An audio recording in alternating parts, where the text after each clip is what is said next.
మనందరం కూడా మిరియాము వలె తల వంచి ఉండడమే కాకుండా ఆయన ఒక చిన్న జమ్ము పెట్టెలో పెట్టి ఆ బాలుణ్ణి ఆ సముద్రంలో నెట్టి ఆ పెట్టె ఎట్లా పోతుందో, ఎక్కడికి పోతుందో, ఎవరి చేతిలో పడుతుందో అని దీక్షగా గమనించుతూ ఆ నది ఒడ్డున నడుస్తూ వెళ్ళింది. ఆమె అనుకున్న దానికంటే అత్యధికంగా దేవుడు దీవించి ఆ చిన్ని జమ్ము పెట్టె ఫరో కుమార్తె చేతిలో పడ్డది. ఆ దాసిని, ఏంటే నువ్వేందో చేతిలో పట్టుకున్నావని, ఏం లేదమ్మా అని అంటుంది. లేదు లేదు, నీ 2 చేతులు పైకెత్తమన్నది.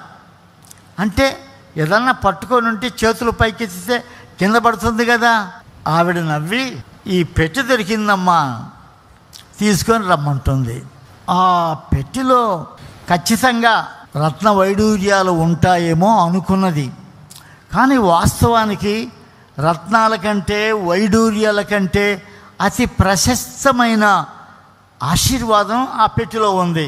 తీసి చూసేసరికి ఒక అబ్బాయి ఆ పెట్టె నీళ్ళలో నుండి తీసింది కనుక ఆ కుమారుని తీసుకొని ఈ కుమారుడికి మోషే అని నామకరణం చేస్తుందని ఫరో కుమార్తె ఆ పేరు పెట్టింది.